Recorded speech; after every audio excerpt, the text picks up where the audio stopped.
Olá, família! Sejam todos bem-vindos ao estudo diário das Escrituras. Essa semana nós vamos estudar aqui o livro de Mosias do capítulo 11 até o capítulo 17. Isso dá um capítulo por dia, então não dá para cobrir todos os versículos, né? Então eu vou trazer alguns versículos principais e o principalmente é nós aplicarmos na nossa vida, aumentar a nossa fé. Essa é a importância do estudo diário das Escrituras, tá bom? Então vamos começar aqui no capítulo 11. A gente vê que a história voltou, contando a história de Zênifer, e agora vai contar a história do filho dele se tornando rei, tá bom?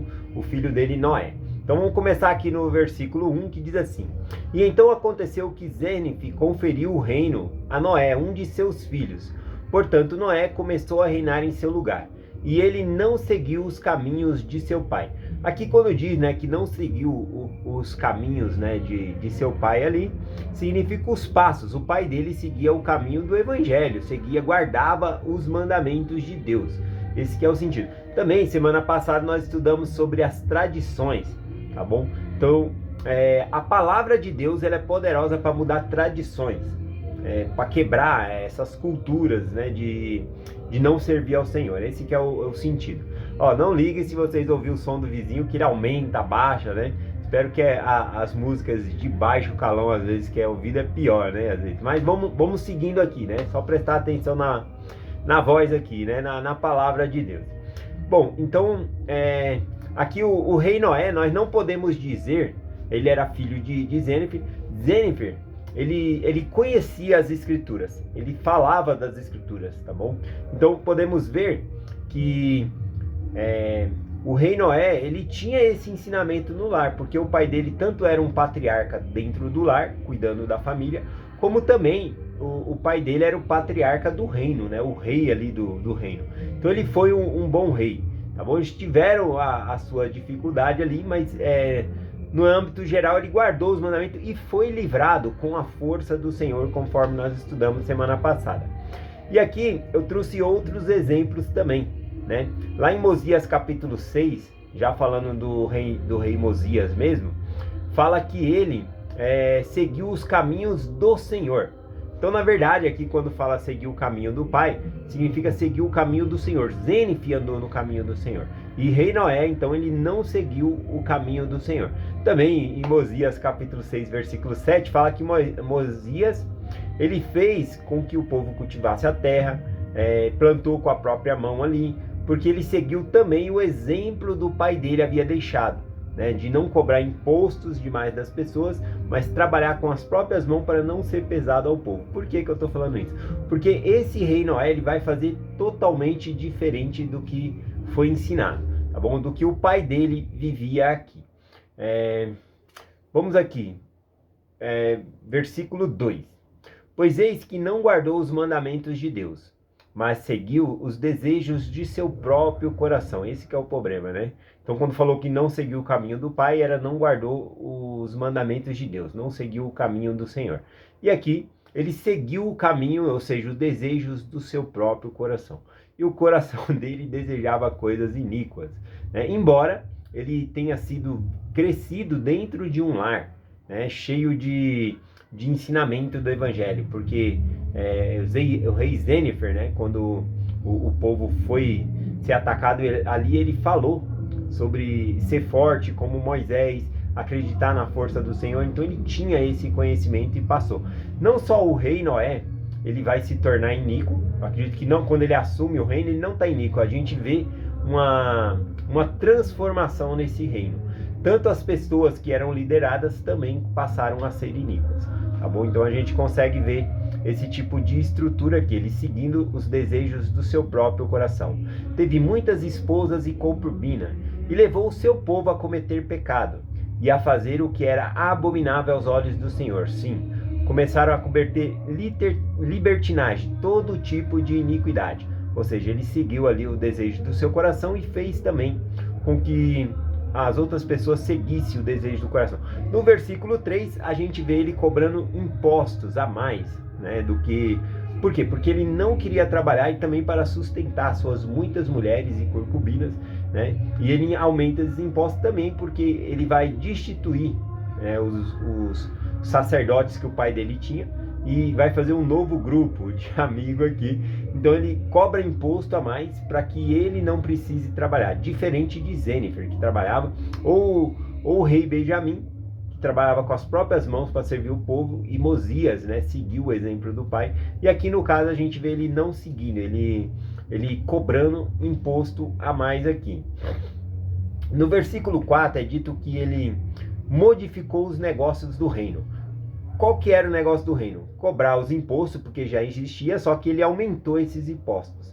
O pai dele, ele edificava... o que ele fazia? O pai dele edificava muros para proteção, pagava o salário do quê? Dos espias, porque quando os lamanitas estavam vindo, então ele tinha que ter espias na terra para alertar quando os lamanitas caíssem sobre eles.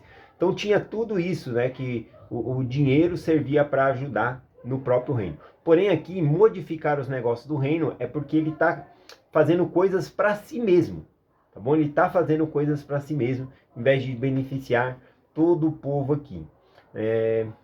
Aqui no versículo 5, né, então ele destitui todos os sacerdotes que era do pai dele e contrata novos sacerdotes, novos amiguinhos que estavam de acordo com o coração dele, cheio de orgulho e coisas assim. Então ele queria... A gente vê no governo também, né, quando troca assim, a presidência, eles querem trocar a bancada toda, fazer chamar novos ministros, né, que trabalha alinhado com eles e muitas vezes alinhado com o desejo de fazer corrupção ou coisa assim, tá bom? Então a gente vê o mesmo acontecendo antigamente aqui, né? O rei Noé destitui os sacerdotes dele. Em Israel também a gente vê a mesma coisa. Quando Salomão ele passa o reino para o filho dele, Roboão, o que acontece? Roboão ele despede todos os líderes, os anciãos que eram conselheiros do pai dele, e chama jovens, né, que era da idade dele ali, e aí os jovens dão um conselho ruim. Eles falam, não, vamos aumentar o imposto do povo, né? E isso fez com que houve uma rachadura em Israel. Tá bom? Estou contando só um resumo aqui. Na aula das 5h20 eu consigo trazer mais escritura porque o tempo é maior para compartilhar essa palavra, tá bom? Mas aqui a gente consegue ver então essa mesma estrutura. Ele destitui os sacerdotes e chama sacerdotes novo aqui. Isso tudo para que o povo trabalhasse para sustentar a iniquidade. Versículo 9, e também construiu para si mesmo um espaçoso palácio e um trono no centro. Tudo feito com madeira nobre e ornamentado, ouro, prata, coisas preciosas, e aí vai citando várias coisas que ele vai fazendo aqui, com obras finas e parede, várias coisas aqui. Então, o centro aqui no versículo 9 é que ele construiu um palácio para si mesmo. Veja que os impostos serviam para servir ao rei, tá bom? Servia a si mesmo ali. E aqui um trono no centro, ele pensa que é o centro do universo, né? Que tudo gira em volta dele. Ele quer ser servido, diferente de outros reis como o pai dele ali. Aqui mostra, né, também que muitas vezes os filhos não seguem o caminho dos pais ali. Eles têm ali o seu próprio arbítrio, né, e fazem as escolhas erradas, como no caso aqui. Vai ter consequências, como nós vamos ver aqui. Estou fazendo só um resumo aqui. O versículo 14 e o 15 diz assim, ó: E aconteceu que entregou o coração às suas riquezas, e passou o tempo numa vida devassa com suas esposas, com suas concubinas e também seus sacerdotes, e passavam os tempo com meretrizes.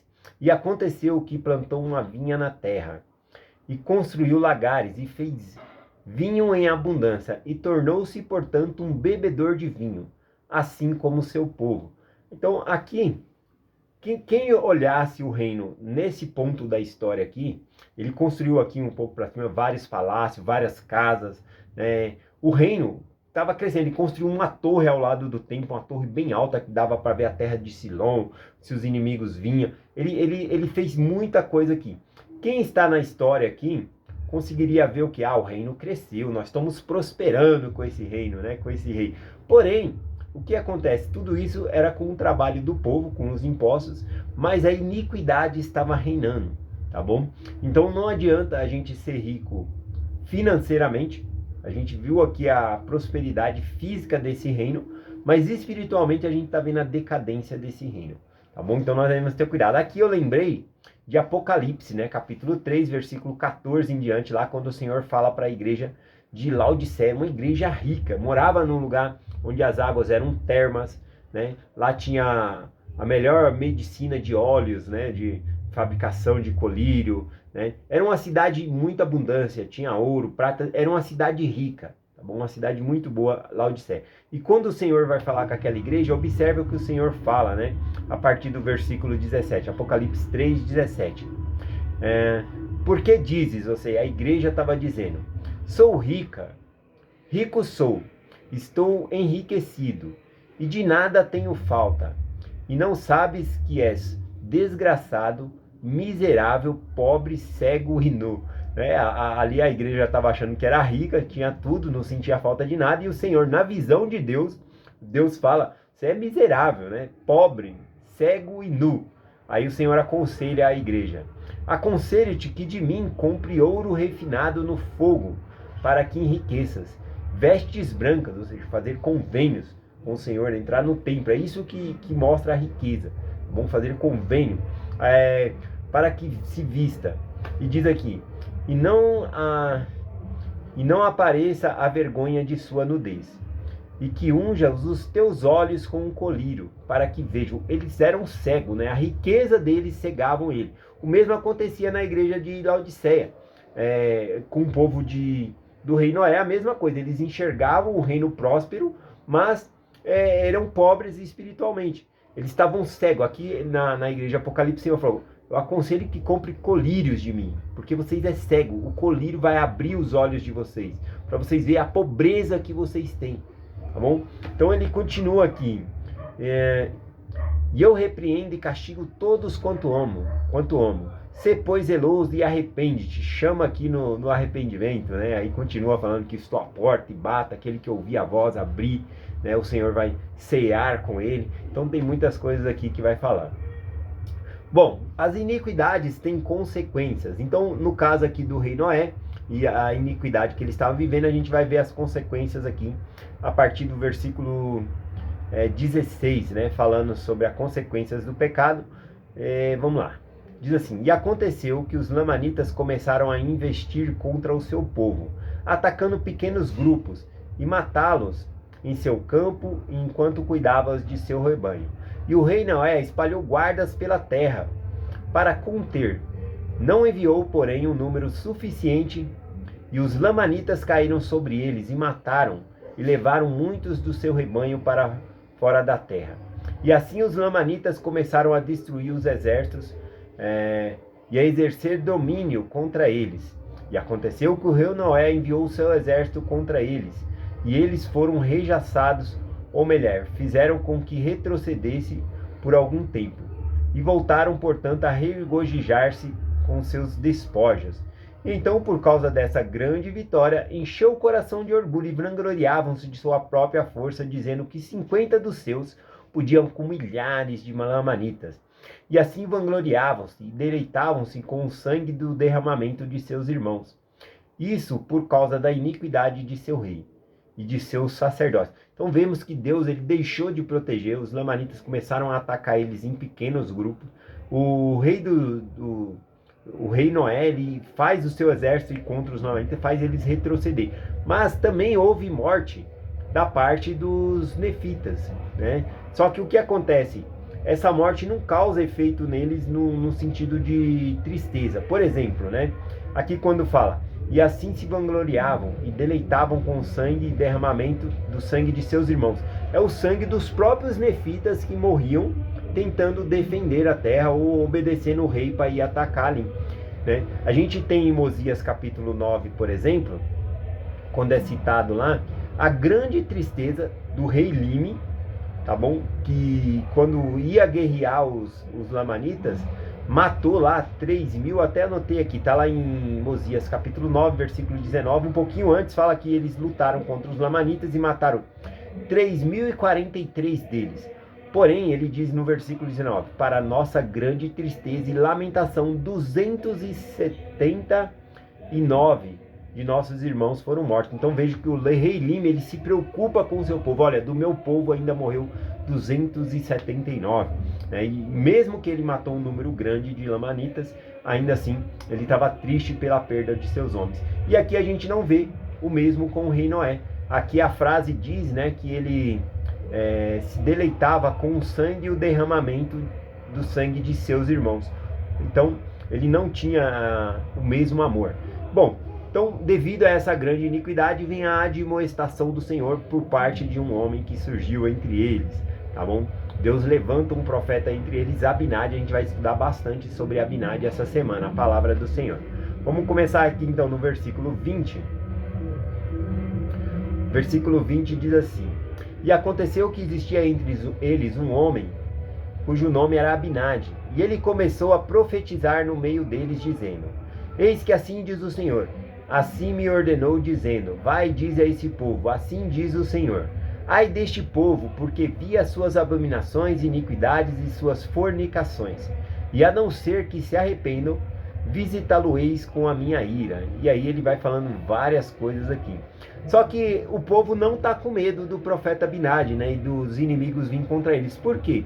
Lá no versículo 19 nós vimos que eles contavam vantagem, né? Lá no versículo 19 eles contaram vantagem dizendo que 50 dos nefitas podia com milhares dos lamanitas, né? Então eles estavam confiando na própria força e acreditavam que isso era o suficiente, que não precisavam de Deus, né? Então por isso eles não se arrependem. Satanás, ele já fez o povo se encher de orgulho, por isso eles não reconhecem que necessitam do Senhor. Então a primeiro ver aqui, a gente vê que as palavras do profeta Abinadi não causam efeito no povo, porque eles estão cheios de orgulho, coração endurecido aqui. Versículo 22 em diante: E acontecerá que saberão que eu sou o Senhor Deus, e eu sou um Deus zeloso e castigo a iniquidade de meu povo. E acontecerá que este povo, se não se arrepender e não se voltar para o Senhor Deus, cairá em cativeiro e ninguém os livrará, a não ser o Senhor Deus Todo-Poderoso, né? E aqui o versículo 24, sim, e acontecerá que quando clamarem a mim, serei vagaroso em ouvir os seus clamores, sim, e permitirei que sejam feridos por seus inimigos. Aqui a gente vai ver a consequência disso, né? Quando eles estiverem em cativeiro, eles orando, buscando ao Senhor, mas o Senhor demorando, né? Para responder a oração deles por conta do comportamento deles aqui. E aqui fala que eles vão estar na mão de seus inimigos. Uma coisa também, os nossos inimigos são os pecados, né? A gente cai em cativeiro, trazendo principalmente para aquela época e para a nossa também. Nossos inimigos, quando nós servimos ao pecado, caímos em pecado, a gente fica cativeiro daquilo, prisioneiro daquilo também, tá bom? Vamos lá aqui, finalizando, versículo 27, o rei Noé, então, ao tomar conhecimento, né, do que Abinadi havia falado, começa aqui: quando o rei Noé soube das palavras de Abinadi, disse ao seu povo, também ficou irado e disse: Quem é Abinadi para que eu e meu povo sejamos julgados por ele? Ou quem é o Senhor para que trazer sobre o meu povo tão grande aflição? Veja só, aqui as palavras são pesadas, né? Quem é o Senhor? Realmente ele vai conhecer quem é o Senhor aqui, né? Ele vai ter uma horrível morte aqui. A gente vai estudar sobre isso ainda ao longo desses dias aqui. Bom, finalizando aqui, conta do tempo, tem o versículo 28 e 29 para finalizar. Ordeno-vos que trazei Abinadi para que eu o mate, porque disse essas coisas para citar o meu povo à ira, um contra os outros, para causar contendas entre meu povo. Portanto, eu o matarei. Aqui eu lembrei, né, do profeta Elias, né? Foi Elias, que ele fez parar de chover em Israel. E aí quando o rei encontra ele, fala: você que é o perturbador de Israel. Ele fala: eu não tenho perturbado Israel. Quem perturbou Israel é os pecados. A falta de chuva é por conta da iniquidade do povo. E aqui a gente vê o rei Noé com esse comportamento, dizendo: ele quer causar intriga no povo, confusão. A confusão vai vir por conta de não guardar os mandamentos do Senhor. Ora, os olhos do povo estavam cegos, assim como na igreja de Laodiceia. A riqueza fez com que eles cegassem, né? O povo ali, o orgulho. Portanto, endureceram o coração contra a palavra de Abinadi. E a partir daquele momento procuraram prendê-lo. E o rei Noé endureceu o coração contra as palavras do Senhor e não se arrependeu de suas más obras. E assim eu finalizo, com várias aplicações para nós. O mais importante é o que o Espírito Santo falar no seu coração. É isso que nós devemos colocar em prática nessa mensagem. É essa mensagem que eu compartilho com vocês hoje, em nome de Jesus Cristo. Amém. Até amanhã.